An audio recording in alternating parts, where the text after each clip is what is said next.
J'espère que vous allez bien. Je vous souhaite la bienvenue dans un nouvel épisode de podcast. Aujourd'hui, je ne suis pas toute seule puisque j'ai le plaisir d'accueillir Léa.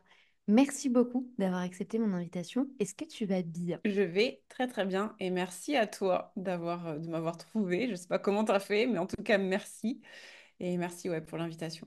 Avec grand plaisir, c'est la magie de la But First Academy. Avant qu'on parle du coup d'intuition et de stratégie de business, est-ce que tu pourrais avant ça te présenter, nous dire ce que tu fais dans la vie et à quoi ressemble ton quotidien? Je m'appelle Léa, je suis coach business et je vais allier stratégie et intuition pour accompagner mes clientes à aller au-delà de leurs objectifs de base parce que quand on réfléchit avec notre mental, on a des objectifs qui colle pas vraiment avec notre essence. Et dès qu'on se remet dans, OK, qui je suis vraiment, qui est-ce qui vibre en moi, qui est-ce qui anime ce corps, ben, on va vers d'autres objectifs qui ont plus de sens, mais qui sont aussi souvent plus ambitieux et un petit peu plus effrayants, tu vois. Donc c'est chouette, c'est excitant. Et donc voilà, donc je les accompagne à aller vers ça. Et mon quotidien, actuellement, j'ai un bébé qui a 2 mois presque. Dans 2 jours, elle a 2 mois. Donc, pour l'instant, mon quotidien, c'est beaucoup de temps avec mon bébé, qui est un bébé super calme, donc qui me laisse vraiment le temps de me plonger dans mes projets business la journée. Donc, je suis très contente. Mais pour l'instant, mon quotidien, c'est quand même plutôt un bébé de 2 mois. J'imagine que ça prend quand même beaucoup de place dans un quotidien. Euh, Ouais. pour reposer du coup l'intuition avant que l'on enchaîne sur quelle est sa place réellement dans le business et comment est-ce que toi tu Mhm. l'appréhendes, est-ce que tu pourrais nous donner ta propre définition de qu'est-ce que l'intuition? C'est une super bonne question et j'aime bien le fait que tu me demandes ma définition parce que je pense qu'on peut avoir plein de définitions différentes. Pour moi, l'intuition, c'est la capacité d'écouter la partie de nous qui sait, la Mhm. partie de nous qui a déjà tout expérimenté, la partie de nous qui nous guide. Et l'intuition, ça va être ça va être d'écouter. Ça va aussi être cette capacité à percevoir de l'information dans tout ce qui nous entoure. Donc ça peut être des objets, des gens, des animaux, des lieux. Donc c'est un sens. Il y en a qui vont parler de sixième sens. Euh, je- pour moi, c'est plutôt une capacité qu'on a absolument tous à percevoir de l'information et de l'information brute, comme ok, la personne qui est en face de moi, ben, elle a un chat, il est blanc, etc., etc. De l'information pure, mais aussi des savoirs qu'on on sait pas trop comment ça se présente, tu vois. Par exemple, je sais que je peux réaliser ça, par exemple en business, je sais que je peux aller par là. Alors qu'a priori, pour l'instant, ça paraît pas vraiment possible. Mais il y a une partie de nous qui sait et il y a une partie de nous qui veut nous emmener par là. Donc pour moi, l'intuition, c'est un peu tout ça. C'est la capacité à percevoir de l'information, l'information qui est autour de nous et en nous. Est-ce que on a tous de l'intuition? Est-ce que ça se travaille? Parce que je sais que là, il y en a certaines qui vont nous écouter, qui vont dire, ah, mais moi, j'ai jamais eu ça. Moi, je vois pas trop de quoi Léa, elle parle. Est-ce que c'est quelque Ouais. chose qui peut faire réellement partie du quotidien de tout le monde, ou certaines personnes sont privilégiées de ce fameux sixième sens que tu évoquais? Mhm. Est-ce que ça t'est déjà arrivé de te dire, ah, je le savais? Hmm, complètement. Bah là, Bah on est en plein voilà. dedans. Là, on est en plein dedans dans le se Ok. reconnecter à soi, comprendre que les objectifs et les ambitions qu'on avait n'étaient pas forcément les nôtres. Là, je suis en plein dans ce tunnel. Donc, tes Ok. mots me parlent vraiment, vraiment fort, liés justement à se reconnecter à ce qu'on voulait réellement et pas ce que les autres Mhm. attendaient de nous. Mais c'est aussi pour ça que moi, j'ai toujours senti que j'avais de l'intuition et Mhm. j'estime avoir cette chance-là de réussir à ressentir certaines choses. Néanmoins, Mhm. c'est vrai que autour de moi, j'entends souvent des gens me dire, ah oui, mais toi, tu as une bonne intuition, moi, j'ai pas ça. Est-ce que c'est réservé Ouais. à certains ou est-ce que certains l'ont travaillé plus que d'autres? Comment ça se profile? En fait, je vais juste rebondir sur ce que tu viens de dire. Tes mots résonnent pour moi. C'est exactement pour ça que tu es venu me trouver. Mm. Maintenant, on a notre réponse à la question de départ. Je sais pas comment tu m'as trouvé. Tu m'as trouvé parce que tu avais besoin d'entendre ça. Donc voilà, tu as eu ce dont tu avais besoin. Et c'est aussi ça l'intuition, c'est aller instinctivement vers des gens, vers des situations qui vont nous amener exactement ce dont on a besoin. Et ça, c'est on pourrait dire que c'est magique, mais en tout cas, il y a vraiment quelque chose de... Ça, c'est intuitif. Mhm. Maintenant, pour répondre à ta question sur est-ce qu'on a tous de l'intuition ou est-ce que c'est réservé à des privilégiés? On a déjà tous dit au moins une fois dans notre vie, je le savais. Donc, c'est quelque chose qu'on a absolument tous. Maintenant, c'est quelque chose qu'on a à la naissance et qu'on a tendance à oublier. Donc, l'idée, c'est d'aller se rappeler. C'est pas de travailler quelque chose pour obtenir une nouvelle compétence qu'on n'a jamais eue, mais c'est plutôt d'aller réactiver quelque chose qu'on a endormi. Ok. Donc, cette intuition, on l'a. Elle s'exprime par des sensations, elle s'exprime par des sensations, c'est vraiment ça, ça passe par le corps. En fait, l'intuition, elle se sert de ce véhicule qui est notre corps pour nous alerter de certaines choses. Et il y a des personnes qui ne sont pas du tout à l'écoute de leur corps. Donc, ça veut dire que pour aller écouter l'intuition, il va falloir réapprendre à écouter le corps. Et pour toutes les personnes qui ont eu l'habitude de mettre un couvercle sur leurs émotions parce que elles ont été obligées de le faire, à un moment donné, ça a été primordial pour elles de ne pas écouter leurs émotions pour survivre à tel ou tel défi de la vie. C'est vrai que ça va être plus compliqué d'être dans l'intuition parce qu'elles sont coupées du ressenti, elles sont coupées des sensations et des émotions. Et c'est là que ça va demander un travail, mais le travail dans un premier temps va déjà être de l'écoute de soi. Parce que quand tu demandes, tu sais, moi j'ai commencé mon parcours en étant coach business et je suis formée au coaching professionnel et en PNL. Et en PNL, tu demandes beaucoup aux gens, OK, qu'est-ce qui se passe pour toi à ce moment-là? Et c'est très surprenant parce qu'il y a des gens qui vont te répondre, je ne sais pas, il se passe rien, Mhm. il se passe rien du tout. Et ça, ce sont simplement des gens qui ont oublié d'écouter leur ressenti. À un moment donné, la vie a fait que il était préférable pour eux qu'ils ne les écoutent pas. Et ils sont restés là-dessus. Ils sont restés là-dessus. Donc, tu vois, et là, le travail, ça va déjà être, OK, là, pour toi, qu'est-ce qui se passe? Réapprends à écouter. Et à Mhm. partir de là, les choses se font beaucoup plus facilement, effectivement, pour l'accès à l'intuition. Je ne pense pas qu'il y ait des gens qui aient des dons. Mhm. Tu sais, les fameux médiums de naissance et tout ça, ou alors le fameux don qu'on te vend parfois, le don de naissance. Ça fait vendre, en fait, ça fait vendre. Maintenant, il y a effectivement des personnes qui savent mieux écouter. Tu sais, moi j'ai un mentor qui dit, OK, on sait tous casser un œuf, mais après, on a tous différentes façons de magnifier cet œuf, en gros, quoi. On peut Ouais. faire un œuf au plein, un œuf dur, mais aussi tu peux faire quelque chose de bien plus élaboré. Et c'est un peu pareil avec l'intuition, on l'a tous. Maintenant, on n'a pas tous une lecture très fine de l'intuition et l'accès à l'information n'est pas le même pour tout le monde. Et comment est-ce que tu fais Parce du qu'on n'écoute pas pareil. Mm, Ouais, mm, parce que du coup, il y a des signaux et même ton corps va réagir d'une certaine manière mm, et il y a une interprétation qui vient après par la suite pour comprendre réellement ce qu'il c'est ça. voulait nous communiquer. Alors, tu peux avoir différentes façons de recevoir l'information. Tu peux l'avoir de façon très très claire, c'est-à-dire tu vas pressentir quelque chose, ou tu vas avoir des images de quelque chose qui va se passer, ou tu vas entendre une voix qui va te dire ne va pas par là, ou tu vois des choses comme ça. Ça, il y a des gens qui vont vraiment l'exprimer, qui vont exprimer que j'étais dans ma voiture, je voulais tourner et en fait j'ai entendu cette voix va tout droit. Et en fait, en allant tout droit, j'ai évité telle et telle péripétie, etc. Ça, tu as plein d'exemples comme ça qui traînent sur le net, dans les livres, etc. Donc ça peut être quelque chose de très très clair, mais effectivement, ça peut aussi être quelque chose de plus subtil. Par exemple, quand moi je lis l'information d'une personne, je vais voir des couleurs et les couleurs viennent me donner de l'information.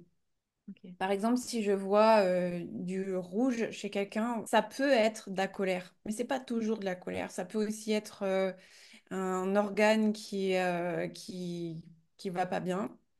Quand je vois du gris, je sais que cette personne, elle est dans une phase dépressive. Enfin, tu vois, j'ai des éléments comme ça qui vont me donner de l'information, mais c'est vrai qu'il y a une interprétation. Et c'est souvent là qu'il y a une perte dans l'information, c'est je reçois des éléments et c'est dans l'interprétation que je peux me tromper. Mm. C'est pour ça que quand je délivre l'information à une personne, je lui dis toujours ce que j'ai vu et ce que j'ai ressenti et ce que ça m'amène à interpréter. Et je lui demande toujours, est-ce que ça te parle? Parce que parfois, ça peut ne pas parler à une personne et c'est juste parce que l'interprétation n'est pas bonne. Mais encore une fois, euh, l'interprétation s'affine à force de pratique. Mhm. Ok. C'est ce qui fait qu'on se trompe Et du coup, ces presque. pratiques-là, comment est-ce que toi, tu les mets au service de ton business? Comment est-ce que Mm. ça drive tes prises de décision? Tu sais comment je prends mes décisions Mhm. au kiff en fait. Mm. Tu sais, cette énergie à l'intérieur de toi qui te met en joie, Parce que pour moi, ça, c'est le langage de l'âme qui est en train de te dire, va par là. Mhm. Donc, pour moi, c'est très simple. Dans le business, comment est-ce que je prends mes décisions? C'est vraiment, waouh, là, ça m'enthousiasme. Et ça peut me faire peur. Et ça peut être difficile. Je dis pas qu'il faut que ce soit facile pour que ce soit la bonne solution, hein, mais il y a vraiment ce truc de waouh, ça m'enthousiasme. Et le waouh, ça m'enthousiasme, c'est qu'il y a quelque chose pour moi par là. Maintenant, à l'inverse, quand je sais pas, il y a un petit truc qui me, tu vois, il y a un tout petit truc.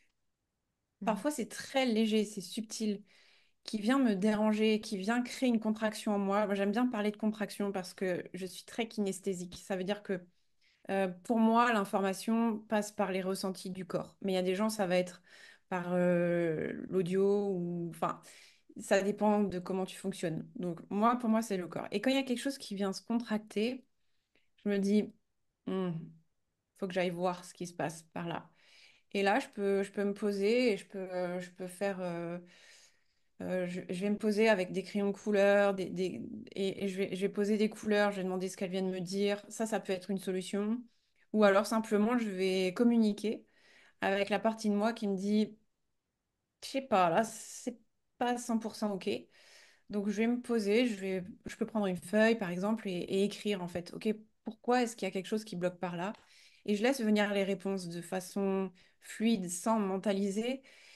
Et parfois, il y a des choses très surprenantes ouais, qui se passent. Mm. C'est vrai que cet exercice d'écriture, euh, pour beaucoup, on peut se dire que c'est du journaling, etc. Et je sais qu'il y a beaucoup de gens qui nous écoutent qui ont commencé un jour, 2 jours et qui après ont abandonné. Déjà de un, vous n'êtes pas obligé de le faire tous les jours pour Non. réussir à travailler ça. Il n'y a pas de culpabilisation à avoir parce que vous ne vous êtes pas tenu à tous les jours comme vous étiez dit de base. Mais surtout, Mm, moi, j'ai fait cet exercice-là il y a peu, puisque j'ai vraiment été dans cet étau où j'avais la sensation de ne pas prendre les décisions pour moi et de m'éloigner beaucoup du pourquoi est-ce que je m'étais lancée.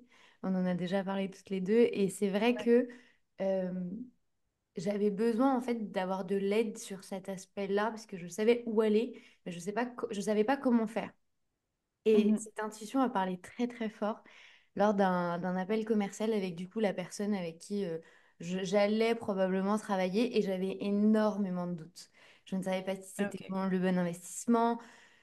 En fait, en moi, je pense que j'avais plus de peur que de doutes. Et durant cet Mm, appel qui a duré peut-être une trentaine de minutes, je me suis surprise à pleurer.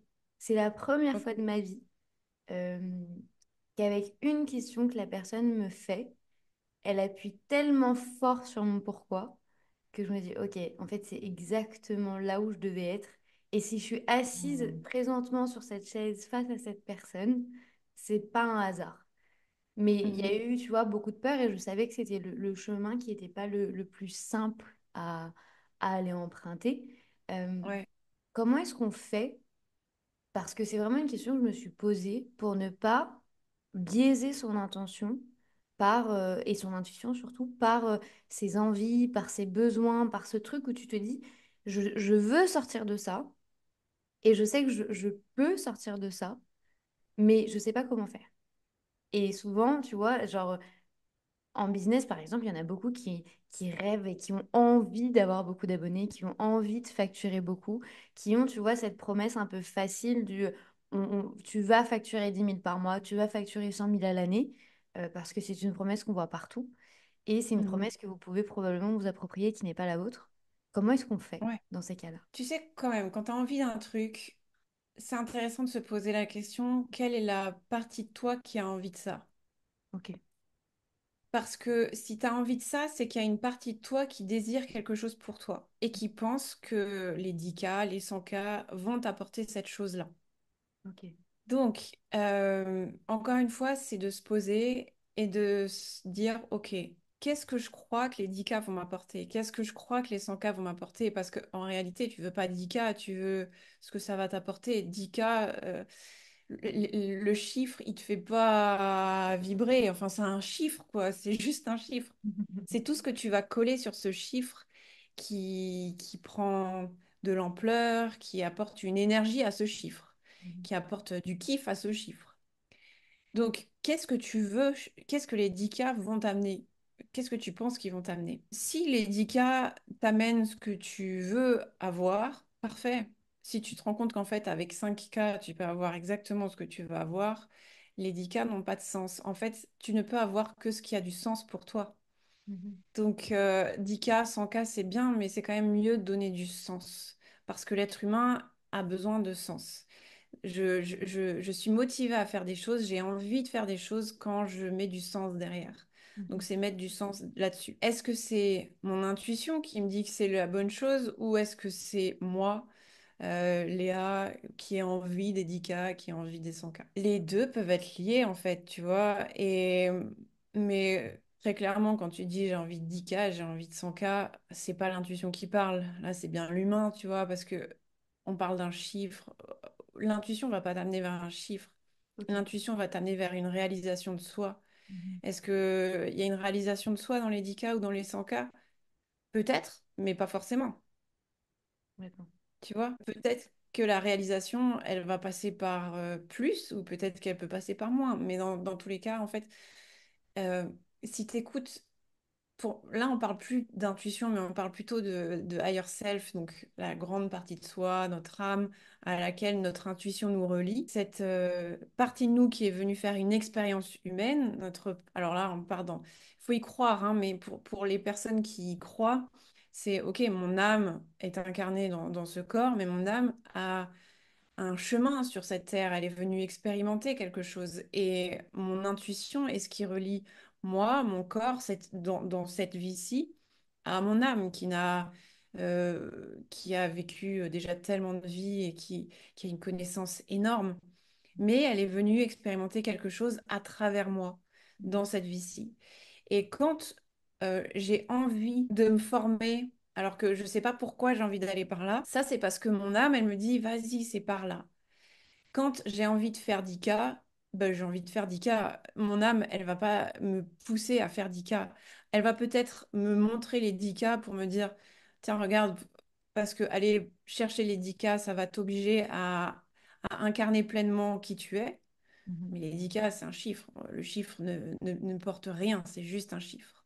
Complètement. Est-ce Mm. que tout ce travail-là demande de la réelle connaissance de soi? Parce que du coup, on parle d'intuition, on parle d'âme, on parle de se reconnecter, on parle Ouais. de comprendre notre pourquoi, de comprendre également quel est le sens derrière. Et j'ai conscience qu'à travers cet échange, c'est des questions qui sont quand même pas lourdes de conséquences, mais qui demandent quand même une certaine réflexion. C'est pas facile, surtout si on n'a jamais fait ce travail-là, de se dire, bah, du coup, qu'est-ce qui va me driver? Je n'en sais rien pour le Ouais. moment, vous avez le droit de pas savoir.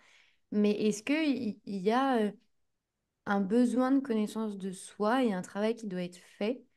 Et quelle est, je dirais, la temporalité? Jusqu'à où est-ce qu'il faut aller dans sa connaissance de soi pour se dire, j'ai réussi à me reconnecter à mon intuition? Alors, c'est marrant que toi, dans ce que j'entends de ce que tu me partages, c'est que ton présupposé de base, c'est que c'est difficile de se reconnecter à soi, de se travailler sur soi, d'apprendre à se connaître, etc. Ouais. Et la temporalité, ok.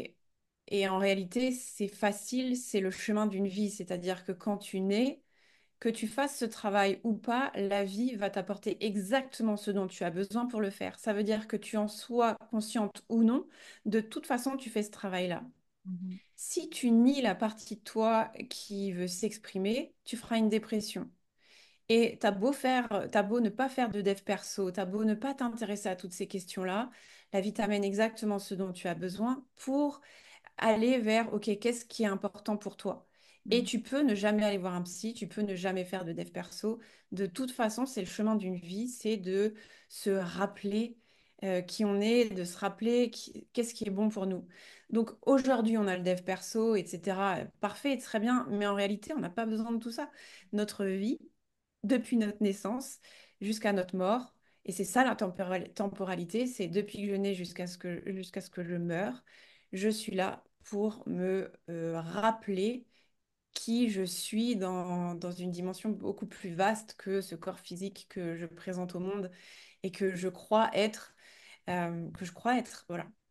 Après, je sais plus ce que c'était que ta question en lien avec l'intuition, mais juste le présupposé de base qui pour toi, et c'est difficile de se rappeler qui je suis, Mhm. en réalité, c'est si tu pars du principe que c'est facile parce que de toute façon, la vie t'amène exactement ce dont tu as besoin, tu vois les choses différemment. Complètement. Parce que ça veut dire qu'à chaque fois que quelque chose se passe, tu te dis, OK, qu'est-ce que je suis en train d'apprendre sur moi? Mhm. Qu'est-ce que je suis en train d'apprendre sur moi quand je me sépare de cette personne? Qu'est-ce que je suis en train d'apprendre sur moi quand je m'engueule avec mes parents? Qu'est-ce que je suis en train d'apprendre sur moi quand je lance mon entreprise et que c'est pas si facile? En réalité, chaque moment de vie, c'est un moment t'est donné pour que tu puisses apprendre à te voir différemment. Et pour se reconnecter à cette intuition, la temporalité, elle peut être instantanée, ça peut être très très rapide. Tu peux très bien te dire, enfin, moi, je l'ai vu, hein, j'étais hyper terre à terre et très réfractaire à tous ces trucs de perché, tu vois. Et, et ouais, et puis du jour au lendemain, je me suis rendu compte que, ah, tiens, peut-être qu'il y a quelque chose après la mort. Parce que pour moi, quand t'étais mort, t'étais mort. Mhm. Et quand il m'est arrivé des choses étranges, que j'entendais des trucs, que je sentais qu'on me touchait et tout ça, je me suis dit, c'est quand même bizarre. Et quand je suis allée au Arthur Findlay College pour essayer de comprendre, donc c'est une école de médiumnité à Londres, et que je suis arrivée là-bas et que j'ai fait les exercices et que je me rendais compte que j'entrais facilement en contact avec des défunts, que je lisais facilement l'information de la personne en face de moi, ça a été, tu vois, changement de paradigme parce que la vie m'offrait exactement ce dont j'avais besoin pour me dire, OK, regarde, tu es aussi ça. Et c'est ça en fait la vie, tu vois, c'est facile dans le sens où on te présente toujours ce dont tu as besoin pour te rappeler que tu es aussi ça. Mhm. Tu vas jamais faire face à des choses que la vie va te... Enfin, tu vas jamais faire face à des choses que la vie sait que tu ne pourras pas surmonter. Il y a vraiment une phrase, moi, que je garde en tête, c'est si c'était trop simple, ce serait pas pour toi et la vie te ramène juste ce que tu pourras surmonter. Et quand bien Ouais. même ça va être difficile, parce que rien n'est facile, Mhm. disons-le quand même, euh, forcément que tu vas ressortir avec quelque chose de beaucoup plus bénéfique pour toi. Enfin, tu vois, tout ce parcours-là que je suis en train de faire actuellement, il y a beaucoup de choses que tu as évoquées qui me parlent et le fait de savoir que c'est désormais le bon chemin, euh, je retrouve une motivation que j'avais perdue depuis 6 mois. Mhm. Et les gens, tu vois, vont pas forcément s'en rendre compte de cette quête humaine que au-delà d'un business, en fait, on évolue tellement humainement parlant, de par les difficultés qu'on va rencontrer, de par les gens qu'on va Mhm. rencontrer, de par tout ce que l'on veut développer, pas juste pour du chiffre et de la facturation, mais vraiment pour donner du sens à tout ça. Bah, on évolue beaucoup et ces évolutions font peur aussi. Enfin, moi, c'est des peurs Ouais. que j'ai vraiment ressenties très fort. Euh, on parlait du coup tout à l'heure de journaling et le fait d'écrire, etc. Est-ce que les affirmations, toi, de ton côté, elles t'ont aidé à travailler ton intuition? Comment est-ce que tu les mets en place? Si oui, tu les mets en place. Les affirmations, en fait, l'objectif d'une affirmation, c'est de transformer une identité. Mhm. C'est parce que c'est notre identité qui nous amène à poser des actions. Qui je crois être va déterminer mes croyances, va déterminer mes actions et donc de mes résultats. Donc, quand je veux de nouveaux résultats, si je pars de la fin, quand je veux de nouveaux résultats, il faut en réalité que je transforme mon identité, puisque le qui je suis va avoir certaines croyances. Donc, je transforme qui je suis, je transforme mes croyances. L'affirmation, c'est je transforme mes croyances pour transformer le qui je suis. Ok. Donc, ouais, carrément, j'utilise les affirmations pour aller transformer le qui je suis. Mais en réalité, juste une affirmation, ça ne suffit pas. C'est vraiment qui je suis pour avoir ce résultat-là. Donc, je peux dire, j'accède facilement à mon intuition, par exemple, parce que je veux transformer l'identité. Mhm. Mais je vais aussi me demander, ok, la Léa qui accède facilement à son intuition, qu'est-ce qu'elle fait concrètement pour faciliter ça? Ben, elle médite tous les matins. Elle continue à se former. Tu vois, je vais pas juste poser une affirmation, je vais me demander toutes les actions qui vont avec l'affirmation et je vais allier les deux parce que en réalité, une affirmation, c'est bien, Mhm. mais si elle pousse pas un passage à l'action derrière, il se passe pas grand-chose niveau résultat. Mhm. Ça me fait penser au vision board que les gens généralement recommandent de faire. Mhm. Qu'est-ce que tu Ouais. en penses de cette pratique? Est-ce que tu la recommandes? Quelle est ton opinion là-dessus? Alors oui, pour le vision board, s'il n'y a pas la même piscine à débordement que les 20 personnes qui sont autour de vous. Le vision board, en fait, c'est un chouette exercice parce qu'il demande de se poser et de se demander qu'est-ce que je veux vraiment. Et ça, c'est très inconfortable parce que quand tu te demandes qu'est-ce que je veux vraiment, tu te rends compte que ce que tu veux vraiment, c'est vachement conditionné par ce que tu consommes comme contenu au quotidien.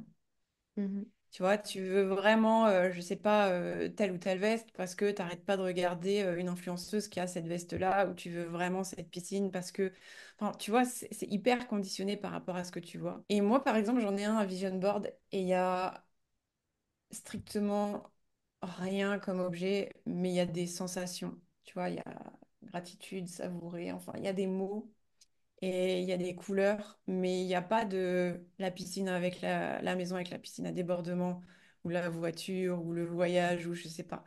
Il y a plutôt des sensations parce qu'en fait, tout ce qu'on veut dans la vie, tout ce qu'on veut obtenir de matériel, c'est pour ressentir quelque chose.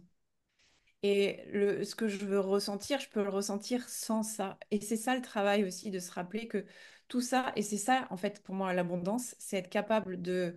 Parce que le vision board, on le veut parce qu'on veut se sentir abondant. Et pour moi, l'abondance, c'est ça. L'abondance, c'est ça, c'est...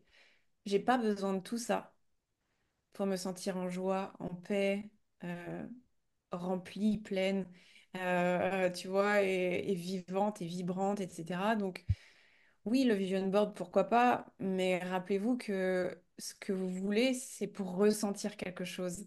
Et je veux ressentir tout ça, je peux déjà le mettre dans mon présent. Mhm. Se Mm. détacher du matériel pour se reconnecter aux émotions et aux sensations qu'on va pouvoir ressentir. Ouais, et que tu peux déjà avoir maintenant sans avoir tout le matériel que tu vises. Et je dis pas qu'il faut pas viser du matériel. Moi, j'ai aussi des choses que je veux avoir. Et c'est normal. Enfin, je veux dire, on est humain, on a envie d'avoir des choses. Mais quelle est l'émotion qu'il y a derrière?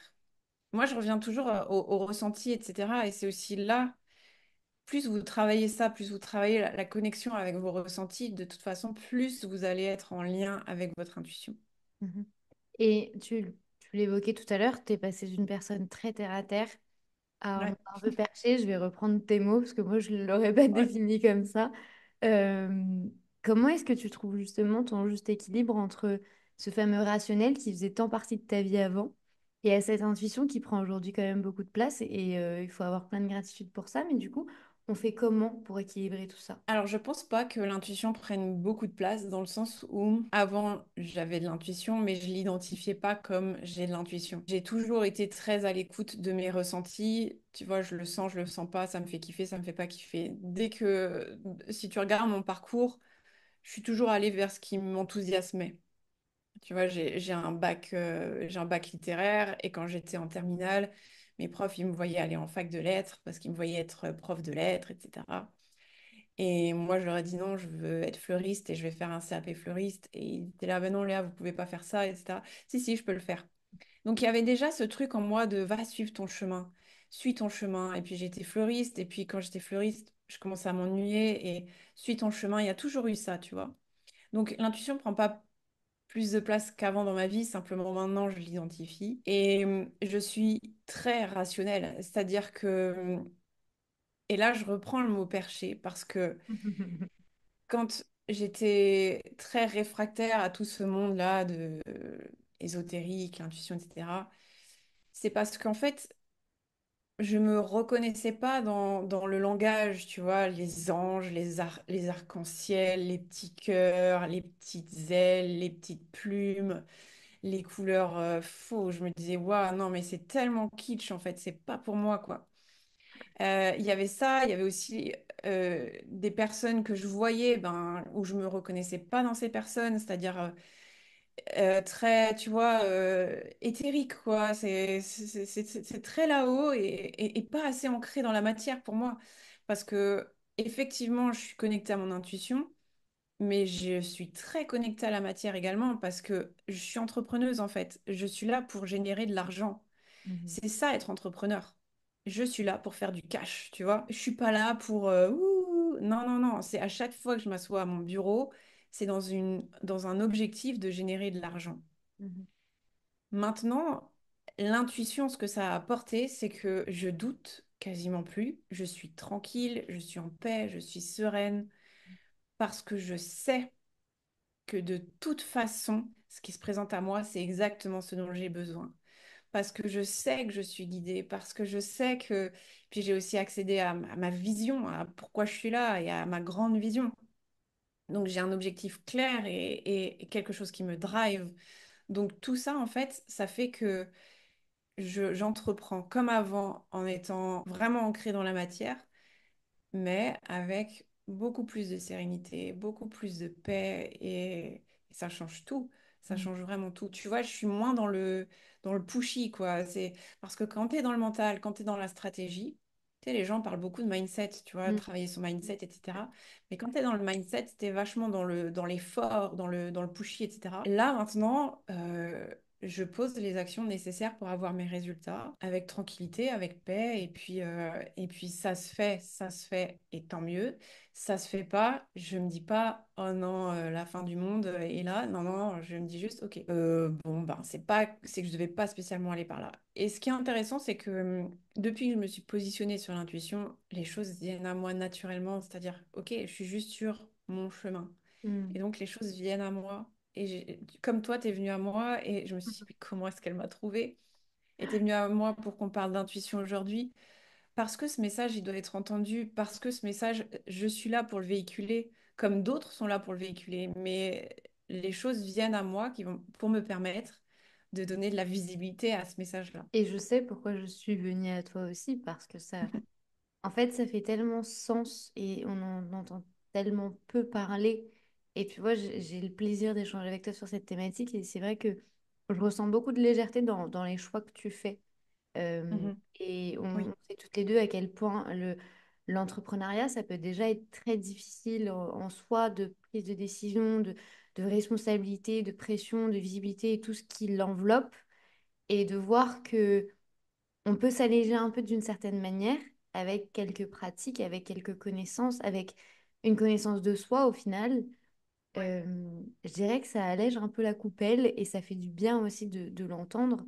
Euh, pour les personnes qui nous écoutent et qui voudraient euh, se reconnecter à cette partie d'elles-mêmes, à travailler réellement leur intuition et à réfléchir pour elles et pas pour les autres, comment est-ce qu'on peut travailler avec toi? Comment est-ce que tu peux nous accompagner sur ce chemin? Il y a trois façons différentes de travailler avec moi. À l'heure actuelle, pour l'instant, je ne fais pas d'individuel. On verra un petit peu avec le temps. Pour l'instant, mon bébé a 2 mois, donc je ne sais pas, on verra. Mais pour l'instant, au jour où on fait cet enregistrement, il y a le fil rouge. Le fil rouge, c'est mon membership business, où là, on est vraiment sur de la stratégie. Euh, mais il y a une partie intuition. Après, il y a le cercle vert et ça, c'est un accompagnement sur 3 mois en tout petit groupe. Il y a 8 personnes max. Et là, c'est pour les personnes qui ont déjà un business, qui est déjà lancé. Et là, par contre, on est vraiment sur du 100% intuition. Donc, ça veut dire que au lieu de poser la stratégie et d'après questionner sur est-ce que c'est OK pour moi, on va d'abord aller dans l'intuition et se dire OK, quelle est ma mission de vie? Qu'est-ce que je fais là? Quel est le message que je veux porter? Qu'est-ce qui bout en moi en fait? Qu'est-ce qui vit en moi? On va aller identifier tout ça et en fonction de tout ça, on va aller définir une stratégie. Donc on part de la grande version de nous, de pas juste moi, ce corps, mais moi dans mon entièreté. Et après, en fonction de ça, on pose la stratégie. Mais encore une fois, tu vois, on revient à la stratégie parce qu'on est entrepreneur et qu'on a besoin de la stratégie. On a besoin de l'esprit et du mental. On a besoin des deux. Les deux sont complémentaires. Et la troisième façon de travailler avec moi, là, ça va être que sur l'intuition. Et c'est pas uniquement pour les entrepreneurs, c'est pour absolument tout le monde. C'est le cercle de lumière. Et ça, c'est pareil, c'est un abonnement mensuel où je vous apprends en fait à vous reconnecter à l'intuition. Mais pour les entrepreneurs ou vraiment si vous voulez vraiment explorer votre entreprise et développer vos résultats via l'intuition, c'est vraiment le cercle vert pour moi qui est le plus adapté, ouais. De Mm. toute Et façon, les résultats sont dingues. oui, j'en doute Mm. pas parce que tu te reconnectes à toi, tu te reconnectes au pourquoi, tu t'es drivé en fait parce que la vie attendait de toi en fait. Et c'est tellement Ouais, simple quand tu prends ce chemin-là que quand tu vas à contresens, parce que c'est vrai qu'aller à contre-courant, ça demande 2 fois plus d'efforts. Donc, oui.